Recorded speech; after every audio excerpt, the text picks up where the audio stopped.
Hi, it's Lucy, and today we're going to be talking about my top 4 favorite books of 2024. 4 for 2024.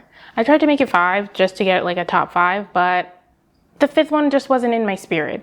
So these are all the books that I rated 4.5 and 5 stars last year. There happened to be 4 of them. Since this is a favorites video, I'm focusing on the positives of these books, so these aren't as balanced as my normal reviews are. If you want more balanced reviews, then nearly all of these I talked about in another video, so you can check those videos out. I'll point them out as I get to them. Oh, and these are ranked just like my worst books of the year video, except in reverse order, I guess. We're counting down to the best book of the year. Bits and Pieces, My Mother, My Brother, and Me by Whoopi Goldberg. I read this for my Goodreads Choice Awards video, which will be linked in the cards and down below if you want a more detailed review.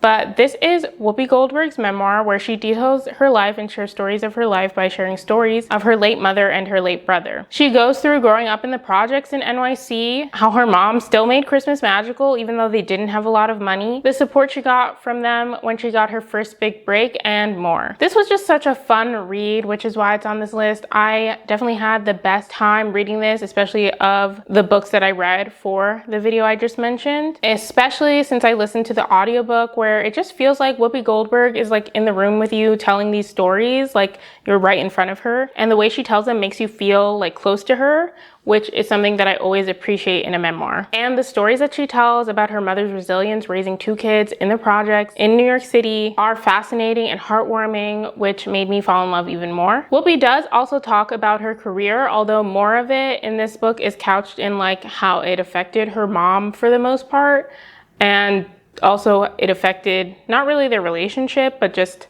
what Whoopi was doing, I guess. But what I appreciated and took from this book is just the love that Whoopi has for her family. We Deserve Monuments by Jas Hammonds. This follows 17-year-old Avery, who is forced to move right before her senior year of high school from Washington, D.C. to a small town in North Georgia, so that her family can take care of her terminally ill grandmother, her mother's mother. However, when she gets there, she realizes that there's some tension between her mom and her grandma that neither of them will talk about. So Avery takes solace in her new friend, Simone, her new neighbor, and Jade, Simone's best friend, who's also the daughter of the town's most prominent family and whose mother's murder remains unsolved. As the trio gets closer, they start to uncover more of the racist history of the town and how Avery's family was affected by it. This was featured in my paid book professionals Choose My TBR, where I had tbr.co give me a TBR. And spoiler, I love this book. It's in this video. It was a great choice by them. Again, that video will be linked in the cards and down below. What I discovered last year through this book and a couple of other books is that I really like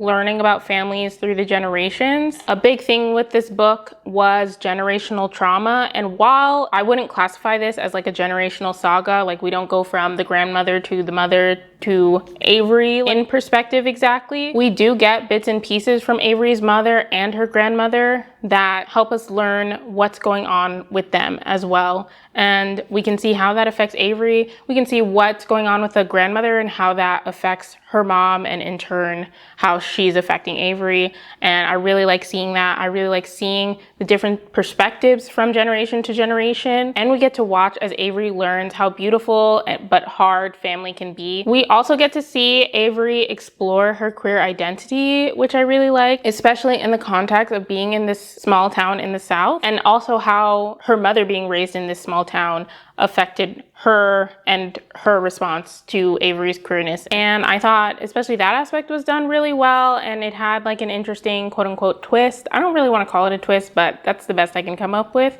But I really enjoyed this. I enjoyed so much of this story. I would absolutely recommend it. Even if you don't really read YA, I think that you should make an exception for this one. Eleanor Oliphant is Completely Fine by Gail Honeyman and no one else. That it's only one author. This follows Eleanor Oliphant, who struggles with social skills and tends to say exactly what she's thinking to her detriment, although she might not realize it at the time. This is completely fine with her, as she feels nothing is missing from her carefully timetabled life of avoiding social interactions and spending weekends with pizza, vodka, and phone calls with her mom. However, things change when she meets the IT guy, Raymond, and they accidentally save an elderly man named Sammy after a traffic accident. accident. Suddenly, Eleanor's life of isolation is thrown in disarray when she's got emails to respond to and invitations to social engagements to attend. This all leads to Eleanor and the reader to discover why Eleanor is the way she is and see her grow as a person. Obviously, I love this. It's featured in this video. I had this on my shelf for so long before picking it up. I got this special edition from, where did I get it from? I forgot the exact store I got it from, but I got it from England. I think I got it from Harrods. No, that doesn't make sense.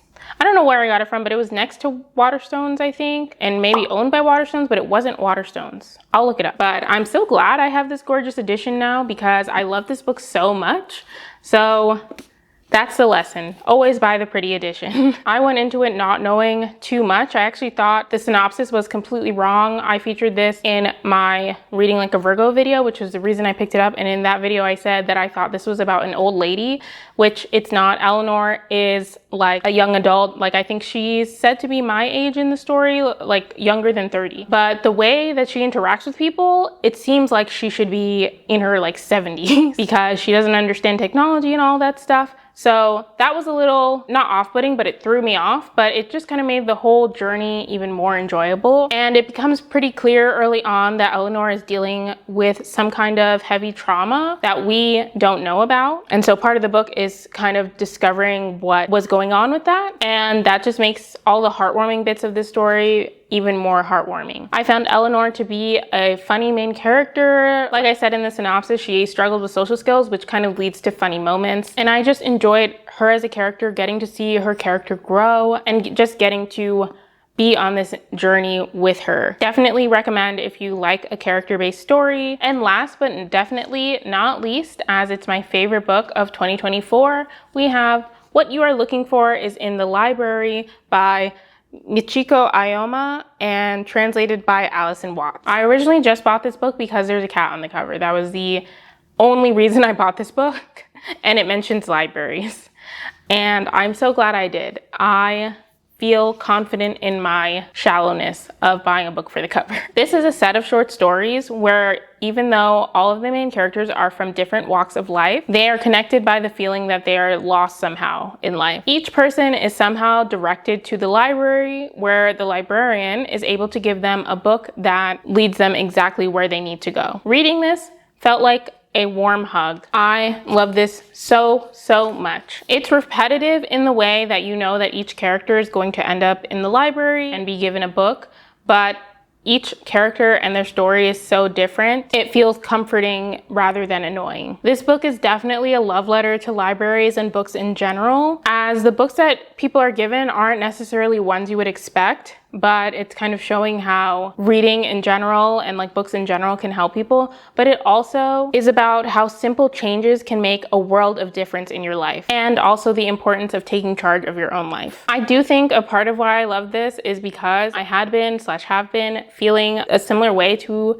most of the characters in this book. So I wish I could go to a library that would spark like this moment of inspiration, although this book kind of did that for me in a way. And I just enjoyed reading this so much, getting to see each character find their way, and it was just a nice reminder of what actually makes a good life. Okay, that's it. And that's the end of the video. Thank you so much for watching. Let me know in the comments if you read any of these books and what was your favorite book in 2024. I'd love to know. Thank you so much for watching. I will see you in my next video. Bye!